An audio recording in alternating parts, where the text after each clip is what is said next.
Le damos la más cordial bienvenida a todos los hermanos que están con nosotros en esta noche, en este lugar. Quiero primeramente felicitarles. No sé por qué he dicho varias veces en algunos vídeos que he grabado que la iglesia de San Francisco cumplía 2 años. Y me equivoqué, era 1 año, pero bueno. Pero vamos a cumplir 2 años también, ¿eh? Y 3, y 4, y 5, y 20, los que haga falta también, ¿no? Para la gloria del Señor. Así es que damos gracias a Dios por haber llegado hasta aquí. Traigo saludos de Elena, de mi esposa, que no ha podido estar con nosotros en esta ocasión, en la próxima, Dios mediante. Hemos llegado bien, nuestro hermano Armando no ha podido venir, pero me acompaña en esta ocasión nuestro hermano Luis, que es también un miembro de nuestra iglesia. Y él va a estar grabando todo y Dios mediante lo vamos a después a subir a nuestros canales, que los hermanos que no están aquí pues puedan también disfrutar juntamente con nosotros.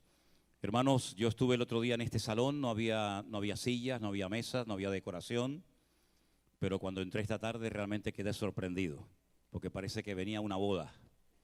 Todo muy bonito, hermoso, los globos, la comida, la verdad que excelente. Y detrás de todo esto siempre hay hermanas, siempre hay personas que trabajan para dejar todo bonito y todo preparado para nosotros. Yo quiero que le demos un aplauso de reconocimiento a todos los que han trabajado grandemente para poder disfrutar esta noche de este lugar, gloria a Dios. De verdad quiero felicitarles, hermanos, porque lo importante no es tanto el llegar, sino el mantenerse. He conocido a muchos ministerios, a muchos creyentes, a muchas iglesias que llegaron a un cierto nivel, caminaron un recorrido con el Señor, pero lo importante, ya digo, no solamente es llegar, sino mantenerse. Y el poder cumplir 1 año con este sistema de trabajo que nosotros estamos haciendo no es fácil, porque la gente viene con unos esquemas, ¿verdad?, que son con los que se ha estado trabajando durante muchos años, pero nosotros trabajamos con unas formas, unos sistemas, unas tecnologías completamente diferentes. Y por eso hay personas que no terminan de entender lo que es esto de la iglesia virtual. Incluso la han criticado, ¿no?, diciendo que esto no tiene ningún futuro, que no tiene ningún sentido, como que nosotros estamos en contra de las iglesias presenciales, de abrir locales de culto, ni muchísimo menos, ni muchísimo menos. Lo que pasa que, como bien saben ustedes, el Señor nos sorprendió a todos, desde aquellos días de la pandemia. Y entonces es la forma como hemos estado trabajando, pero ustedes tienen que sentirse honrados y privilegiados de poder tener un lugar de culto donde pueden reunirse, aunque sea por lo menos los domingos, ¿verdad? ¿A cuántos hermanos les gustaría poder tener un lugar de culto, un lugar donde poder congregarse y no tienen esa posibilidad, no tienen ese privilegio, pero ustedes lo tienen? Y yo quiero también dar gracias públicamente a nuestro hermano Jeremías, a su esposa, a todo su equipo de trabajo, porque, bueno, nosotros predicamos y viajamos y hacemos lo que podemos, pero gracias a Dios que aquí hay hermanos que atienden a la gente nueva, que atienden a los convertidos, personas a las cuales pueden recurrir en un momento determinado que necesitan ayuda, consejería, oración. Y yo quiero reconocerlos públicamente a ellos porque el trabajo que están haciendo es excelente. Y quiero que le demos un fuerte aplauso a nuestro hermano Jeremías, a Jessica, a todo el equipo. Y gracias, de verdad, de todo corazón, gracias. Una de las cosas que yo le pedía y le sigo pidiendo constantemente al Señor prácticamente cada día, que el Señor nos dé obreros, buenos obreros,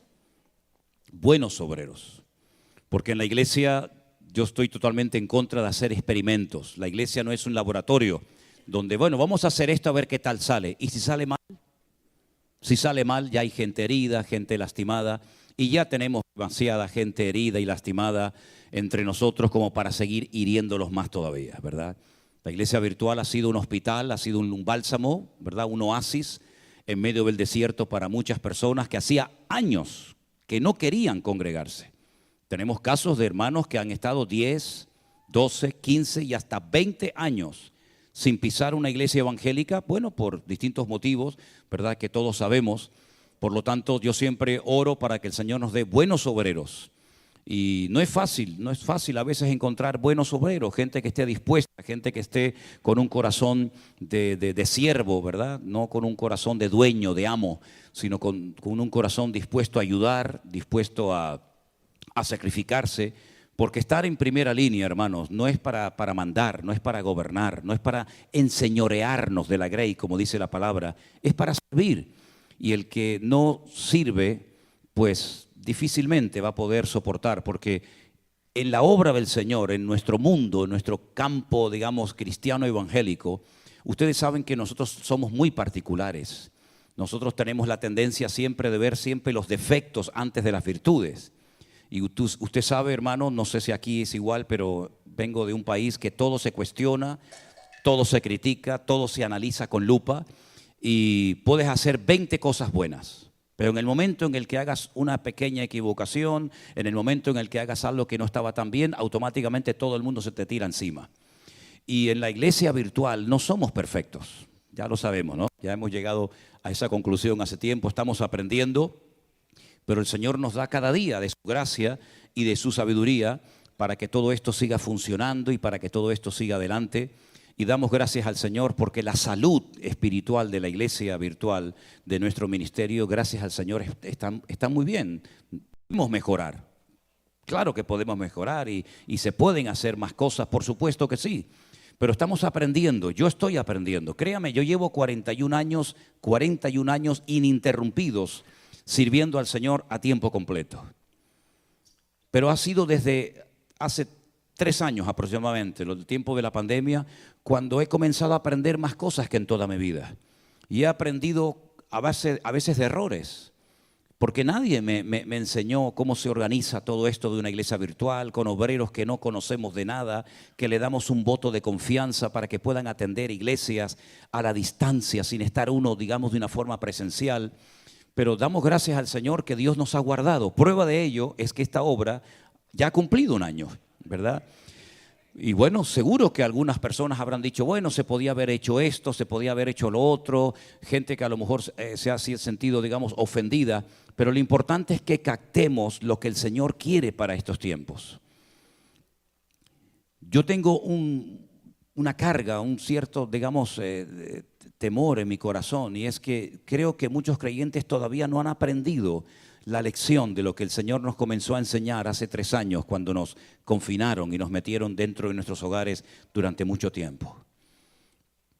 El mundo ha vuelto otra vez igual, sigue la gente provocando a Dios, los gobiernos, los políticos siguen provocando a Dios. Parece como que no hemos aprendido nada. Cuando sucedieron las tragedias de las Torres Gemelas, dice que se llenaron un montón de iglesias, de gente orando, pidiendo perdón, buscando al Señor, y luego volvieron otra vez a lo mismo. En los días de la pandemia, en los días del confinamiento, exactamente igual. La gente comenzó a buscar a Dios, a leer la Biblia, había un temor que va a pasar en el mundo, se van a ver un montón de muertos, etcétera. Y había un cierto respeto. Parece como que todo eso se ha ido diluyendo en muchas vidas. Y entonces ¿saben lo que va a ocurrir? Que van a tener que seguir viniendo cosas peores. Y van a venir cosas peores. Y la iglesia va a ser sacudida de una forma tremenda. Bueno, me imagino que todos ustedes son conscientes de lo que están sufriendo, por ejemplo, en este momento, nuestros hermanos en Haití, donde sabemos que hay hermanos que han tenido que salir corriendo, dejando atrás todo, su casa, sus muebles, sus recuerdos. Las pandillas le han dado en algunos casos 48, en otros casos 72 horas a los miembros de iglesias, a personas de una ciudad, de un barrio, y si no se marchaban, los mataban. Y está pasando muy cerca de aquí de donde estamos nosotros. Y tarde o temprano la iglesia, si no aprende a humillarse y a buscar al Señor y a dejarnos de perder el tiempo en tonterías, la iglesia va a volver otra vez a ser sacudida, ¿verdad? Y por eso tenemos que aprovechar el tiempo, hermanos. Algunos de ustedes ya tienen en su corazón hace años el deseo de servir al Señor. Pues hermano, no siga dilatando ese deseo y ese anhelo en su corazón. Pídale al Señor que le abra puertas, porque la vida pasa volando, ¿saben? La vida, cuando uno se da cuenta, miras para atrás y dices, Dios mío, se me han ido 40, 50, 60, 70 años de mi vida. Y toda mi vida ha sido trabajar y trabajar y trabajar y comprar y pagar deudas. ¿Y para ti qué he hecho, Señor? Y yo sé que no es fácil que las personas se animen y se levanten para servir al Señor, Pero yo animo a todos y a cada uno de ustedes a que no pierdan el tiempo. Yo sé que hay que trabajar, yo sé que hay deudas que pagar, yo sé que hay hijos, yo sé que hay familias, hay universidades, hay muchas cosas. Pero lo más importante de todo es que el Señor sea lo primero en nuestra vida. Y si no tenemos tiempo para otras cosas, no pasa nada. Pero qué triste cuando me encuentro a creyentes que me dicen, pastor, es que yo no tengo tiempo para estudiar y leer la Biblia. Usted sabe lo que me está diciendo, hermano. No tiene tiempo para leer la Biblia, no tiene tiempo para orar. No tiene tiempo ni siquiera un día a la semana para venir a un lugar a alabar al Señor junto con otros hermanos. Esa es la tragedia de muchos cristianos hoy en día. Y son honestos cuando dicen, es que no tengo tiempo. Claro, porque se han enredado con tantas cosas que no saben cómo salir de esos esquemas. Pero yo creo que el Señor nos está enseñando y nos ha hablado muy claramente a nosotros de que no podemos perder el tiempo y de que tenemos que poner la mano en el arado y no mirar atrás. Porque la vida es corta y se pasa volando. Así que lo que tengamos que hacer, hagámoslo pronto. ¿Cuántos dicen amén? Cierren sus ojos un momentito, vamos a orar a nuestro Dios. Entiendo que hoy es una reunión única y exclusivamente para los miembros de nuestra iglesia aquí en San Francisco y otros hermanos que han venido como nuestro hermano Pablo, nuestro hermano Ali, nuestro hermano Gregorio y otros que han venido, ¿verdad?, de otras partes. Pero queremos que en esta tarde el Señor hable a nuestras vidas y nos ministre y podamos salir de aquí diciendo, hoy el Señor me habló. Hoy el Señor tocó mi corazón. Hoy tocó el Señor mi vida. Señor, te doy muchas gracias en esta noche por este año que nuestra obra ha cumplido aquí en este lugar, Señor. Gracias porque tú has sido fiel, supliendo todas nuestras necesidades, cuidando de nuestras vidas, dándonos gracia y fortaleza y sabiduría para que tu obra no se detenga por nada ni por nadie. Pedimos, Señor, que en este momento aquí reunidos en torno a tu palabra, tú nos hables, Señor, y podamos salir en esta noche diciendo, hoy mi Señor habló a mi corazón para poder seguir adelante, corriendo con paciencia la carrera, peleando la buena batalla y manteniendo la fe. Ayúdanos, Señor, a servirte, a honrarte y a no quitar nunca nuestra mirada y nuestra confianza de ti. Gracias, Señor. Te lo pedimos todo en el nombre bendito de Jesús. Amén y amén. El libro más antiguo de la Biblia, de los 66 que tenemos, el más antiguo es el libro de Job. Gracias, hermano. Sabemos que nuestras Biblias no están en un orden cronológico. Incluso sabemos que internamente hay libros, por ejemplo, lo pueden notar si ustedes leen el libro de Primera de Samuel, que ni siquiera hay libros que están ordenados interiormente. A la Biblia le pasa exactamente lo mismo. La Biblia empieza por el libro del Génesis, hablándonos de personajes como por ejemplo Abraham, Moisés, Jacob, Isaac. Pero sin embargo el libro del Génesis, por lo que relata sí, pero no es el libro más antiguo de la Biblia. El libro más antiguo de la Biblia y el personaje más antiguo de la Escritura es el libro del Job. Es un libro muy interesante. Es un libro donde vamos a ver en esta noche, con ayuda del Señor, cosas que no tenemos que olvidar nunca en nuestra vida. En el capítulo 1 voy a estar leyendo algunos versículos y después vamos a estar compartiendo grandes y profundas enseñanzas de este extraordinario libro. El capítulo 1 comienza diciéndonos lo siguiente: hubo en la tierra de Uz un varón llamado Job. Este era un hombre perfecto. Si le choca la palabra perfecto, ponga la palabra completo, que es la palabra que realmente debería haberse traducido. Un hombre que era completo, era recto delante de Dios, temeroso de Dios, apartado del mal. Le habían nacido 7 hijos y 3 hijas, en total 10. Su hacienda, su patrimonio, consistía en 7,000 ovejas, 3,000 camellos, 500 yuntas de bueyes, 500 asnas y muchísimos criados. Y era aquel varón más grande que todos los orientales. Iban sus hijos y hacían banquetes en sus casas, cada uno en su día, y enviaban a llamar a sus 3 hermanas para que comiesen y bebiesen con ellos. Y acontecía que habiendo pasado el turno los días del convite, Job enviaba y los santificaba. Y se levantaba de mañana y ofrecía holocaustos conforme al número de todos ellos, porque Job decía: quizás habrán pecado mis hijos y habrán blasfemado contra Dios en sus corazones. De esta manera hacía todos los días. Un día, versículo 6, vinieron a presentarse delante del Señor los hijos de Dios. Aclaramos que en este capítulo, como en otros, el término hijos de Dios no se refiere a personas que recibieron en sus corazones a Cristo o al Señor en sus vidas, como por ejemplo sería hoy en día. En aquel tiempo a los ángeles se les llamaba hijos de Dios. Benei Elohim es el término que dice en el texto original. Vinieron a presentarse los hijos de Dios o los ángeles, entre los cuales vino también Satanás. Y le dijo el Señor a Satanás: ¿de dónde vienes? Y él le respondió: de rodear la tierra y de andar por ella. El Señor le dijo a Satanás: ¿no has considerado a mi siervo Job, que no hay otro como él en la tierra, varón perfecto y recto, temeroso de Dios y apartado del mal? Respondiendo Satanás al Señor le dijo: ¿acaso teme Job a Dios de balde? Escuchen bien lo que le dice Satanás a Dios. ¿No le has cercado alrededor a él y a su casa y a todo lo que tiene?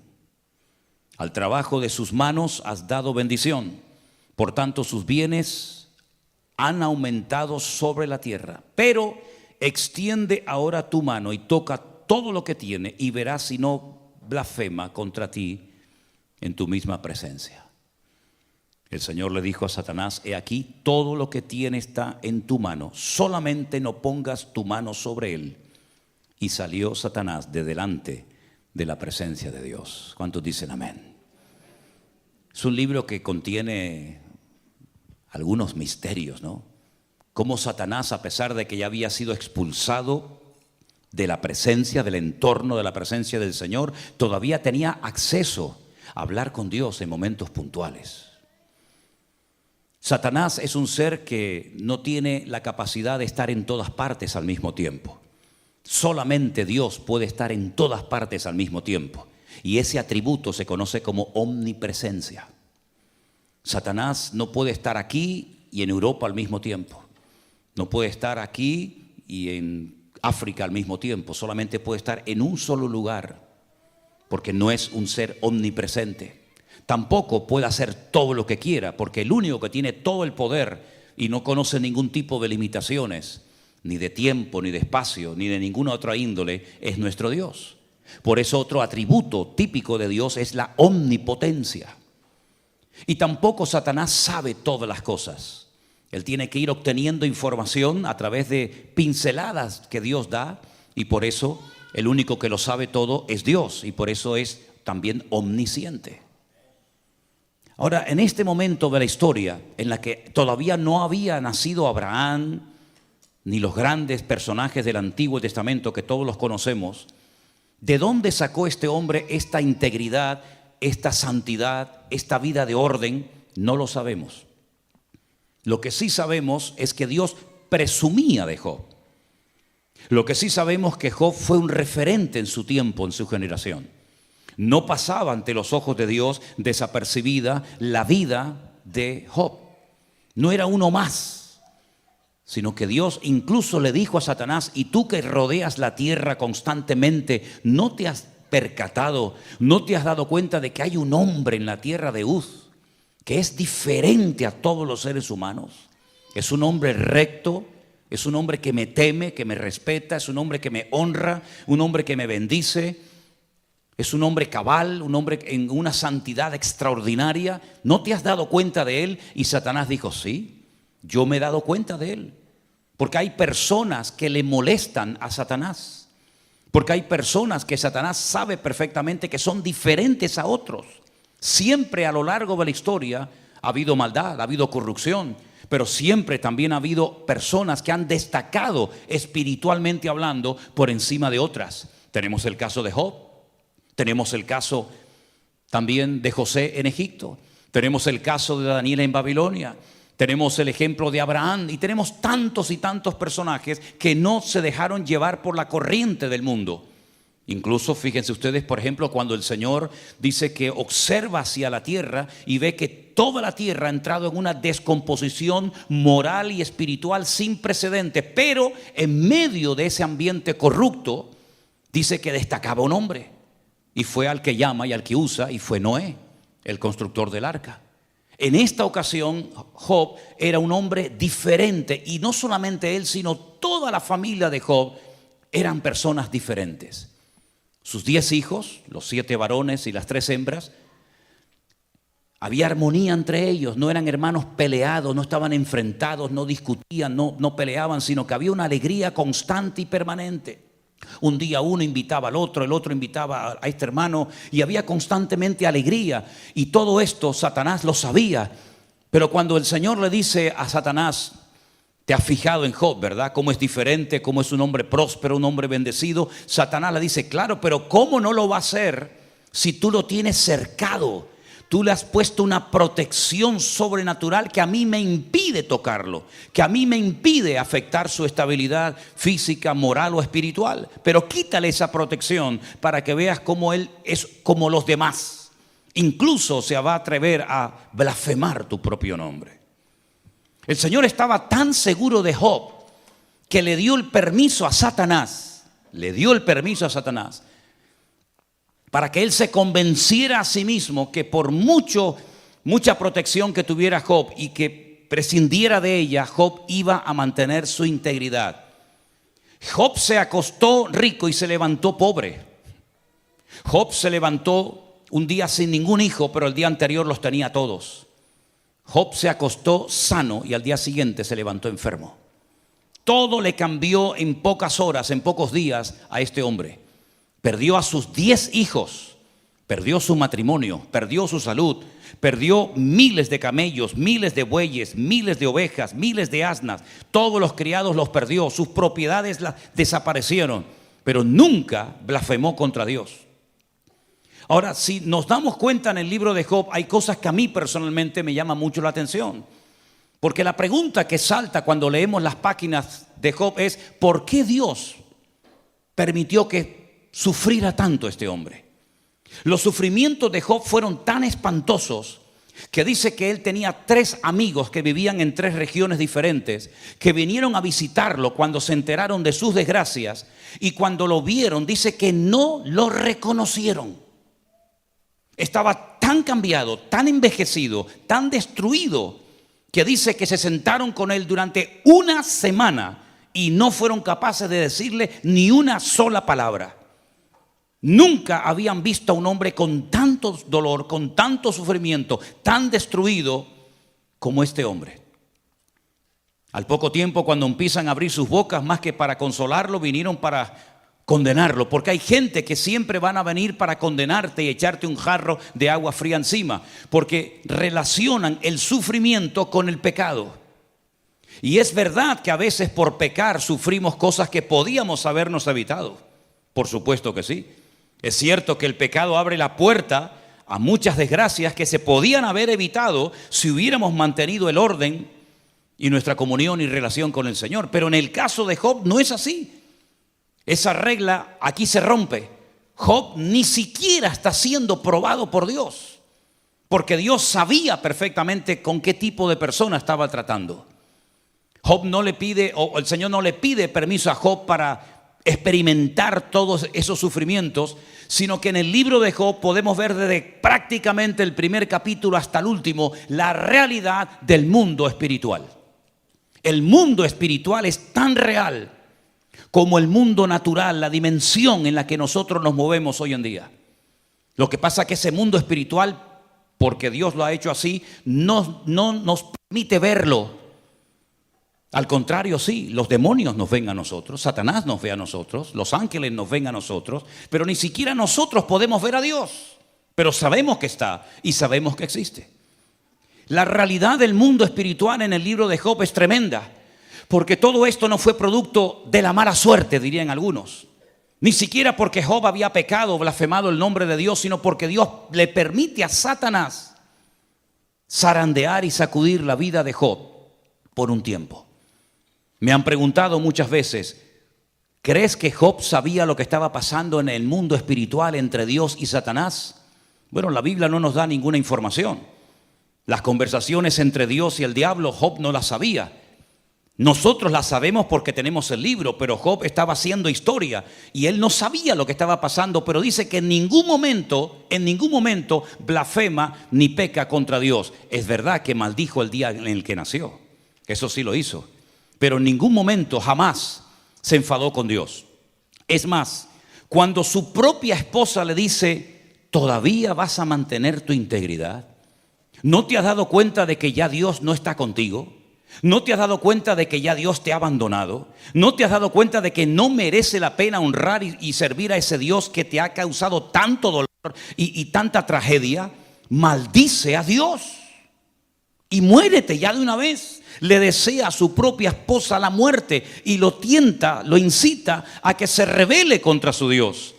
Y entonces es cuando él le dice, como cualquier mujer insensata, has hablado. ¿Recibiremos solamente el bien de parte de Dios y el mal no lo recibiremos?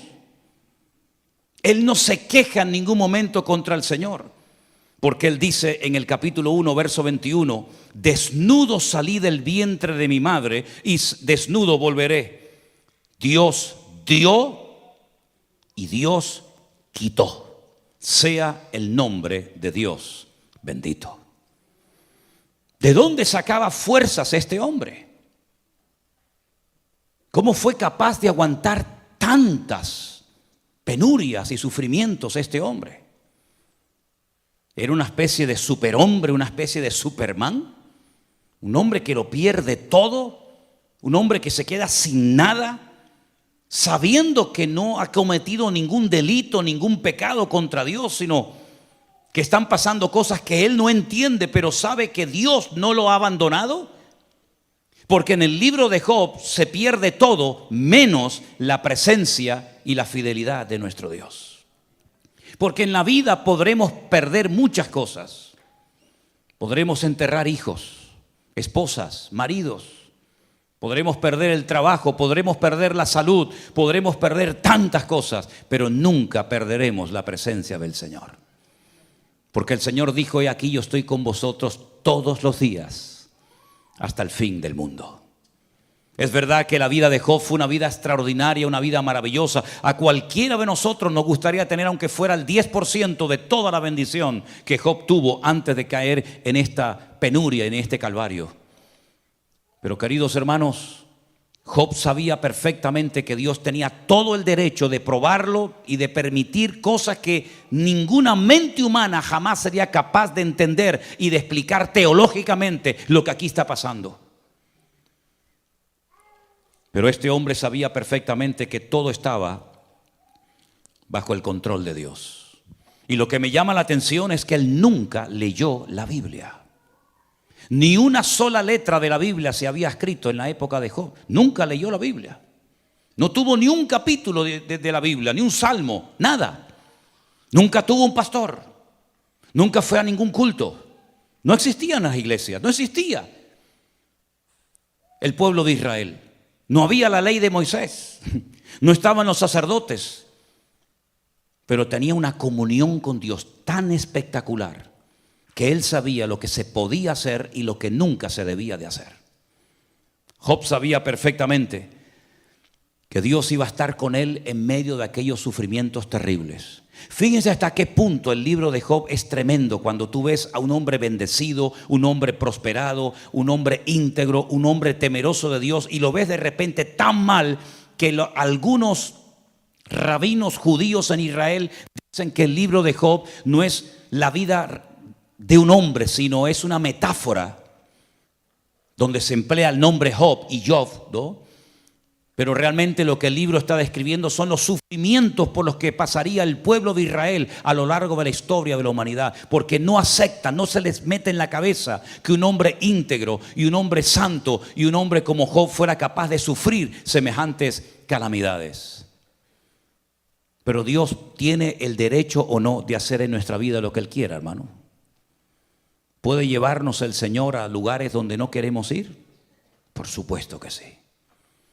Todos y cada uno de nosotros tenemos que partir de la base de que nuestra vida está en las manos del Señor. Y Él puede permitir en momentos puntuales de la vida situaciones con las cuales tal vez no estamos de acuerdo, que nos hacen llorar, que nos hacen sufrir, no porque hayamos cometido un pecado, sino porque Dios simplemente ha decidido hacernos pasar por esa experiencia, pero que siempre de ella saldremos fortalecidos en el nombre del Señor. Job llegó a decir un día esa famosa frase que tantas veces la hemos dicho: aunque mi Dios me mate, lo seguiré adorando, porque yo sé que mi Redentor está vivo. Es increíble. Aunque tú me mates y nunca más me vuelvas a prosperar, ni a bendecir, ni a levantar, aunque he perdido a mis hijos, he perdido mi matrimonio, he perdido mi patrimonio, he perdido mi salud, aunque tú me termines matando, yo no voy a dejar de adorarte, porque yo sé quién eres tú, mi Señor. Y yo no te sigo por lo que tú me das, sino yo te sigo por lo que tú eres. Y aunque nunca más me vuelvas a levantar y a bendecir mi vida, yo te seguiré adorando. Pero aún hay expresiones más profundas. Él llegó a decir: y aunque mi carne se deshaga y se rompa toda mi vida, yo sé que con mis ojos veré a mi Señor. Y él hace una referencia a la resurrección. Y repito, él nunca había leído la Biblia. Él no sabía nada de teología, pero él sabía que algún día, cuando él muriera, se iba a presentar delante de la presencia del juez justo de toda la tierra, y el Señor lo recompensaría, y todos aquellos sufrimientos pasarían a la historia, y él tendría un cuerpo glorificado y una vida nueva en el Señor. Y es que la comunión con el Señor es algo tan importante y tan fundamental, que es lo que le va a dar estabilidad a nuestras vidas. Usted puede leer mucho la Biblia y conocer muchos textos de la Biblia, pero si no los aplica, si no los interioriza y los lleva a la práctica, de nada le va a servir ese conocimiento. Usted puede cantar de maravilla, usted puede echar fuera demonios, usted puede tener todos los dones del Espíritu Santo que quiere, usted puede sorprender a las multitudes, pero si usted no tiene comunión con el Señor, usted no tiene nada. Es más, el Señor Jesucristo dijo que en aquel día, hablando del juicio en los últimos tiempos, muchos se presentarían delante de Él, presentando sus grandes currículum, presentando sus grandes testimonios, diciendo: en tu nombre siempre yo hice maravillas, eché fuera demonios, levanté muertos, hice esto, profetizamos por aquí, predicamos por allá. Y el Señor dice: apartaos de mí, hacedores de maldad, porque nunca os conocí. En otras palabras, no es lo que hacemos lo que le sorprende o le toca el corazón al Señor, sino la actitud de nuestro corazón y el por qué lo hacemos. Eso es lo que agrada e impacta el corazón de Dios. Fíjense, por ejemplo, no me voy del tema, pero fíjense, por ejemplo, cuando aquel centurión, que no era ni judío, no era conocedor de la ley, cuando él sabe que el problema que tiene en el hogar, su religión, sus dioses, su autoridad militar no le sirven de nada. Y él tiene que recurrir a aquel carpintero de Galilea que no lo dejaban entrar a muchas sinagogas de Israel a predicar. Y amenazaban a la gente que si le seguían y se identificaban con él, serían también expulsados de las sinagogas. Él va al maestro y le dice: tengo un siervo gravemente atormentado y no soy digno de que entres bajo mi techo. ¿Cómo voy a llevar a mi casa al Hijo de Dios? Las cosas que habrá hecho en ese hogar. Yo no soy digno de que entres. Solamente lo que necesito es que des la palabra, que des la orden. Y simplemente dando la orden, yo sé que las cosas cambiarán. Porque yo soy un hombre de autoridad. Y él sabía lo que era moverse en el terreno de la autoridad. Yo le digo a un soldado: ven para acá, y no cuestiona la orden, él viene. O le digo: ven y coge esto y llévalo para allá, y lo hace. Pero la autoridad que yo tengo no me sirve en la dimensión en la que yo tengo un problema. Pero tú sí tienes esa autoridad. Solamente da la palabra, da la orden, y mi criado sanará. Y el Señor dijo, en todo Israel no he encontrado a nadie que tenga tanta fe como este hombre. A un centurión romano, no a un judío, sino a un gentil, lo alaba públicamente por la tremenda fe que tenía y por el concepto de autoridad tan claro. Y sin embargo, a un discípulo un día le dijo, hombre de poca fe, ¿por qué dudaste? Es la comunión y la relación con el Señor lo que a ti te va a mantener firme todos los días hasta que el Señor venga a buscarte. No es la Biblia que tienes allí en la estantería de tu casa, no son las canciones que has compuesto, no es lo que haces, sino cómo está tu corazón alineado con el Señor. Mire, grandes personajes de la Biblia, igual que Job, nunca leyeron la Biblia, nunca fueron a un culto, nunca se bautizaron, nunca hablaron en lenguas, nunca pagaron diezmos, nunca pagaron ofrenda. Sin embargo, ellos sabían en todo momento cómo comportarse y cómo marcar una diferencia. Miren, por ejemplo, a José. José, dice la Biblia, que cuando aquella mujer se le ofreció y le dijo, vamos a dormir juntos, vamos a pecar, él dijo, ¿cómo voy yo a pecar contra mi Dios? ¿Dónde lo había leído? ¿Quién le había enseñado a aquel muchacho de 17 años que un joven no se puede acostar con una mujer casada? ¿Cómo lo sabía? Si la Biblia aún no se había escrito, ni Moisés había escrito ninguno de los libros de la Biblia. Pero es la comunión con el Señor la que trae claridad a tu mente y a tu espíritu. Y tú conoces el corazón de Dios y sabes lo que al Señor le agrada y lo que el Señor abomina. Exactamente igual Job. Job tenía tanta comunión, tanta relación con el Señor, que él dice que todos los días de su vida presentaba sacrificios y oraba por sus hijos. Dice, no sea que en alguno de estos banquetes tal vez hayan bebido más de la cuenta y hayan blasfemado contra mi Dios. Y dice que él santificaba a sus hijos cada día. En otras palabras, no era un tipo raro que se iba a una montaña ahí 40 días y nadie sabía dónde estaba metido, sino que era una persona cercana a su familia, cuidaba de la vida de sus hijos. Aquí hay una lección tremenda para los padres hoy en día. Si en algún momento de la historia ha sido necesario que los padres cuiden de la vida espiritual de sus hijos, es ahora más que nunca. Yo ya a mis hijas ya las he criado y ya, bueno, pues ya saben lo que está bien y lo que está mal.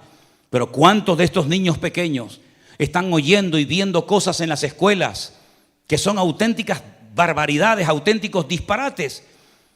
Y las escuelas no se crearon para enseñar principios morales a nuestros hijos, sino para enseñar química, biología, matemática o lo que quieran. Pero es el hogar donde nuestros hijos tienen que aprender los principios que van a marcarles para toda la vida, para que sean rectos y para que sean buenas personas, para que sean personas temerosas de Dios. Cuide de su familia, porque dice que el que no cuida de su familia es peor que un incrédulo y ha negado la fe. Job era un hombre que no cayó en esa trampa. Job dice que oraba y bendecía y se santificaba a sus hijos todos los días. Por si acaso alguno de mis hijos dijo algo que no tenía que haber dicho o hizo algo que no tenía que haber hecho. El libro de Job es un libro realmente apasionante porque nos damos cuenta que Dios sabe dónde estamos y cómo estamos. De hecho, no fue Satanás el que le dijo a Dios, ¿y cómo has bendecido tanto a este hombre? Sino fue al revés. Fue el Señor el que le dijo a Satanás, ¿no has visto? ¿No has considerado? ¿No has observado a mi siervo Job? Y es entonces cuando leímos la palabra, claro, ¿cómo no te va a bendecir? Si lo has bendecido de una manera extraordinaria, si lo has cercado, hay una protección alrededor de él extraordinaria. Y resulta que Job de la noche a la mañana se convierte en un punto de referencia para que todas las personas sepan que en la tierra hay un hombre diferente a todos los demás. Hoy en día esa confrontación entre Dios y Satanás con ninguno de nosotros se va a dar, porque nosotros ya no tenemos que ser el punto de referencia de nadie, como Job lo fue en su generación. Hoy en día las miradas no tienen que estar puestas en nosotros, sino que hoy en día ya el Señor dijo, este es mi Hijo amado, en el cual tengo toda complacencia. Por lo tanto, usted ya no tiene que demostrarle nada a nadie, mucho menos al diablo, porque el Señor sabe si usted está bien o está mal, si está dentro o fuera, en orden, en pecado, en obediencia o no. Ahora es a Cristo al que hay que mirar. Él es nuestro punto de referencia. No es Abraham, no es Moisés, no es el pastor, no es el diácono, no es fulanito, sino que nuestro punto de referencia y todas nuestras miradas tienen que estar mirando a nuestro Señor Jesucristo, el cual nunca, jamás nos va a dar mal por bien, sino más bien todo lo contrario. ¿Cuántos dicen amén? El libro de Job me impresiona también a mí muchísimo, porque es un libro donde vemos que Dios cuida de sus siervos. Dios cuida de nuestras vidas. El final del libro de Job es extraordinario, porque vemos que a pesar de los tremendos sufrimientos por los cuales este tremendo hombre de Dios tuvo que pasar, al final Dios lo vuelve a bendecir, Dios lo vuelve a prosperar y otra vez todo, digamos, que vuelve no a la normalidad, sino aún mejor que antes. Cuando el Señor permite una experiencia fuerte en tu vida que te hace llorar, que te quita el sueño, que te perturba, hermano, no te quejes nunca. Glorifica a Dios. La Biblia dice que no tenemos que sorprendernos del fuego de prueba que nos ha sobrevenido, como si alguna cosa extraña nos estuviera aconteciendo. El apóstol Pedro dijo: tener en cuenta que los mismos padecimientos, las mismas batallas, las mismas luchas, los mismos sufrimientos los están experimentando nuestros hermanos en todas las naciones de la tierra. El mundo entero, todas las naciones de la tierra van a ser sacudidas. Y lo estamos viendo, hermanos, lo estamos viendo. Nación tras nación está siendo sacudida por el Señor. Pero en medio de este mundo enfermo y loco, donde a veces decimos: Señor, yo no encajo en ninguna parte, y nos sentimos como un pez fuera del agua, nosotros, dice la Biblia, tenemos que ser luminares en el mundo. Nuestros hijos en los colegios tienen que ser niños diferentes. Nosotros tenemos que ser personas diferentes a la hora de hablar, de comportarnos, de actuar, de pensar, de reaccionar. ¿Por qué? Porque tenemos un Dios que ha transformado nuestra vida. Y ya nosotros no vamos a favor de la corriente, sino vamos en contra de la corriente de este mundo. Tal vez te sentirás solo, tal vez te sentirás incomprendido, pero nunca estarás solo, porque el Señor siempre nos acompañará en todo momento y en todo lugar. Y dice el Salmo 23, y quien no lo sabe de memoria, que aunque andemos por valles de sombra y de muerte, no temeré mal alguno, porque tú estarás conmigo. Pero dice algo más que a veces olvidamos: tu vara y tu callado, ambas cosas, tu vara y tu callado me infunden aliento. Es decir, cuando me pastoreas y me atiendes y me mimas y me ayudas, yo recibo aliento. Pero cuando utilizas la vara para corregirme, para exhortarme o para sacudir mi vida, también tu corrección me infunde aliento. Porque yo sé que el Señor nunca se va a pasar conmigo, sino que aunque ninguna disciplina al tiempo presente parece ser causa de gozo, de alegría, siempre el trato de Dios en nuestra vida siempre va a producir en nosotros un nivel de madurez y un nivel de conocimiento y de relación con el Señor superior al que teníamos antes de haber entrado a ese túnel o a esa prueba tremenda. Finalmente, en el libro de Job, cuando vemos cómo el Señor estuvo siempre a su lado, nos damos cuenta de que el único que nunca nos va a abandonar y a fallar es nuestro Dios. Nunca olvidaré cuando en uno de los viajes que hicimos a Israel conocimos a un matrimonio de aquí de Los Ángeles, que cuando les pregunté a qué iglesia iban, me dijeron: bueno, nosotros íbamos a una iglesia, pero cuando llegó el tiempo del confinamiento, pues como todos, ¿no?, nos encerramos. La iglesia en la que ellos estaban no había ningún tipo de programa, de emisión, de redes sociales ni nada. Y cuando terminó todo, el pastor los reunió y les dijo: bueno, he sentido en mi corazón cerrar la iglesia. ¿Cómo cerrar la iglesia? Sí, no quiero seguir en la obra. Y le dije: ¿y ustedes qué pasó? Dice: bueno, unos nos juntamos en una casa, otros se fueron a otra iglesia, otros no se fueron a ninguna parte. Y yo les dije: ¿y cuántos eran más o menos en la iglesia? Y me dice: éramos 2,000 miembros en la congregación. Digo: 2,000 personas y el pastor cerró la iglesia. Dice: sí, porque no teníamos dinero para pagar los gastos de la iglesia. Digo: ¿y erais 2,000 y no podían pagar los gastos? ¿Y nosotros que éramos 4 gatos y un perro? Y el Señor nos ayudó y nos bendijo y nos prosperó. No es el número lo que nos da fuerza, es nuestra comunión y nuestra relación con el Señor. Podemos ser 50,000, pero 50,000 enfermos, 50,000 descarriados, 50,000 desordenados. Y podemos ser 10 o 12 o 15 o 20, pero bien afinados, bien alineados con el Señor. El Señor es galardonador de los que le buscan y Él no dejará padecer hambre al justo, porque dice David: yo fui joven y ahora ya he envejecido, pero nunca he visto a un justo que mendigue pan por las calles, sino más bien todo lo contrario.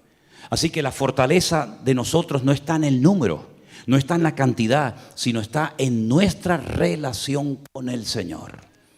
Y ustedes tienen que desarrollar su propia relación con el Señor, porque hoy estamos aquí reunidos, gloria a Dios, y tenemos redes sociales, pero ¿y si cambia todo y ya no nos podremos reunir ni ver más? Y nos quitan las redes sociales y solamente dependeremos de nuestra comunión con el Señor. Hemos crecido y madurado lo suficiente como para soportar el fuego de prueba que sí o sí va a venir a todas las naciones de la tierra. Usted no puede depender de un pastor, usted no puede depender de un culto, usted no puede depender de una llamada, de una visita, de un WhatsApp, de un correo. Usted tiene que depender única y exclusivamente de la comunión con el Señor. Y hay creyentes como que no terminan de entender esto, siempre necesitan ese estímulo, esa llamada, esa visita. Hermanos, cuando yo era niño, yo hablaba como un niño. Yo pensaba como un niño y juzgaba como un niño. Mas cuando ya fui hombre, dejé lo que era de niño. En otras palabras, Dios quiere que crezcamos y que maduremos.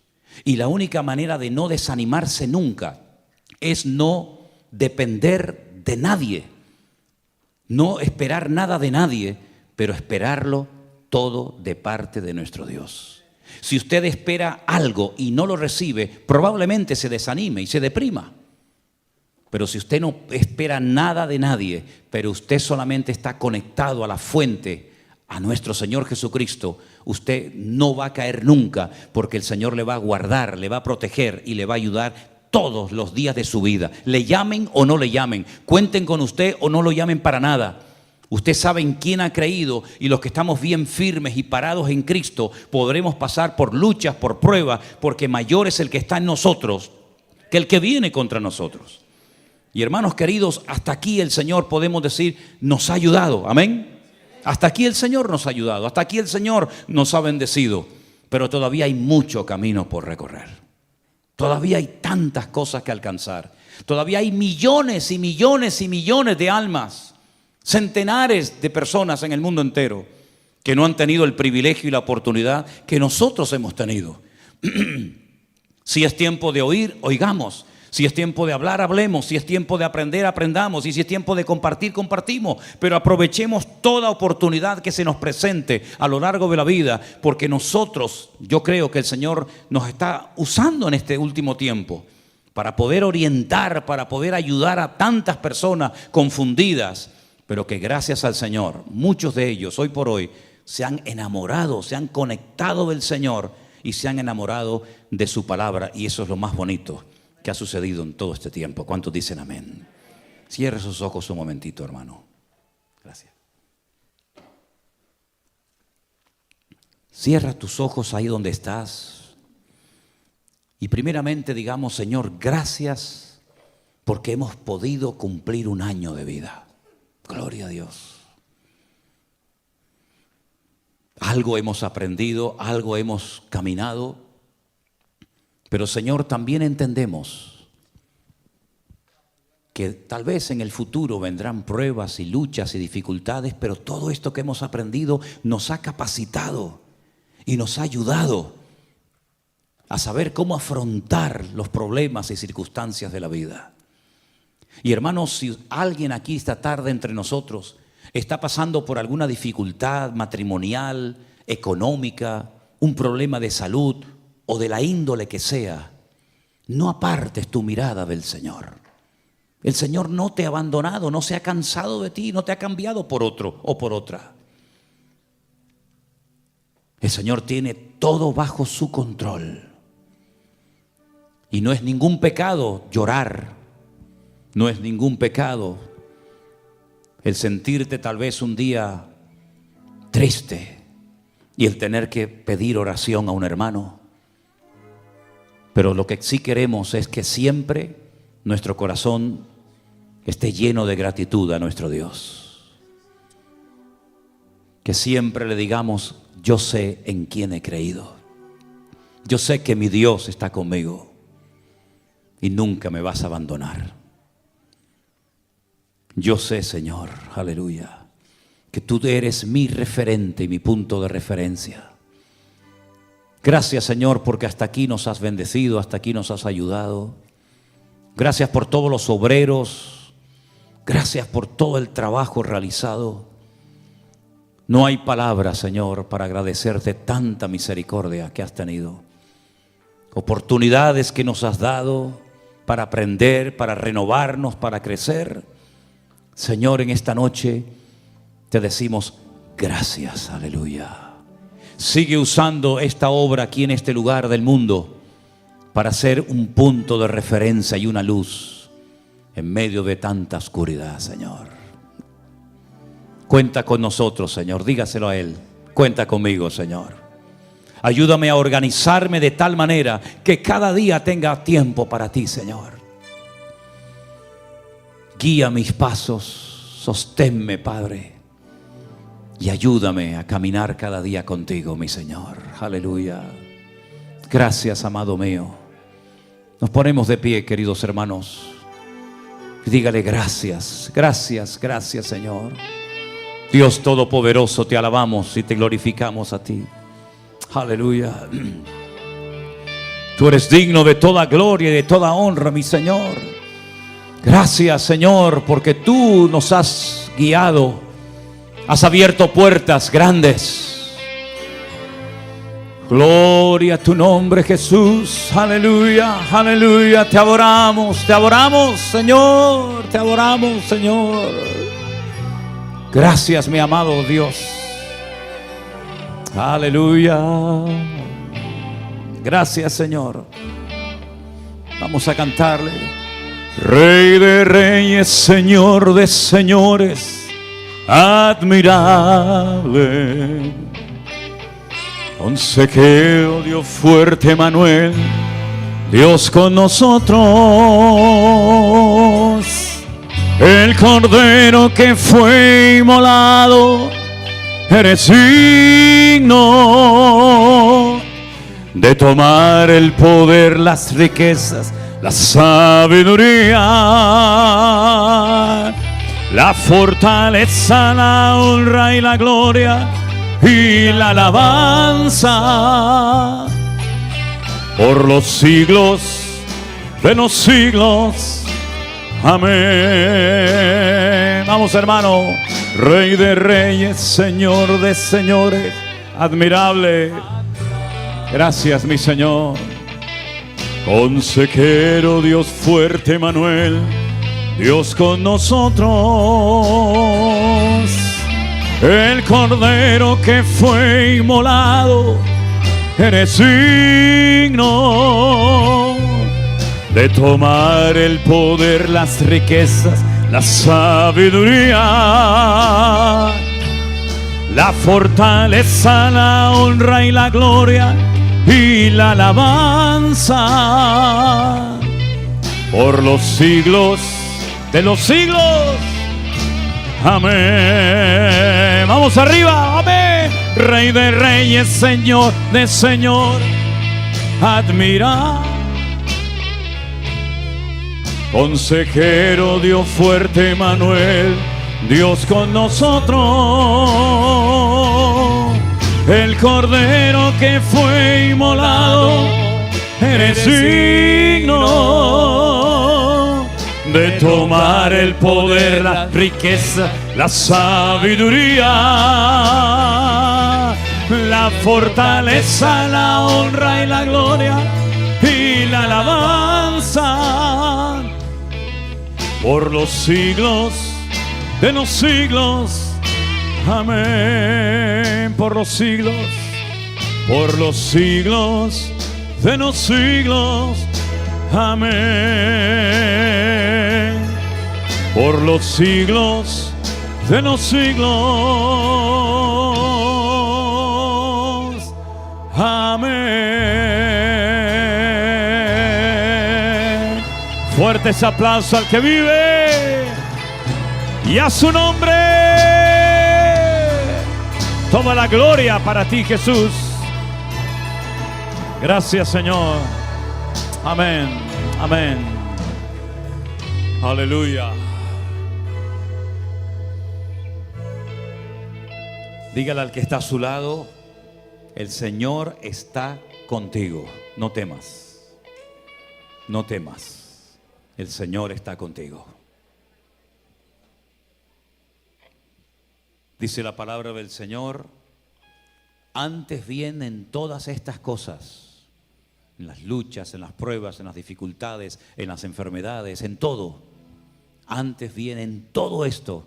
Somos más que vencedores por medio de aquel que nos amó.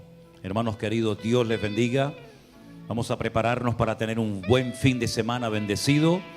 Vamos a atender a la gente nueva que va a venir en estos días y vamos a ver la gloria del Señor. Dios les bendiga y les guarde. Adelante, mi hermano Jeremías. Bendiciones.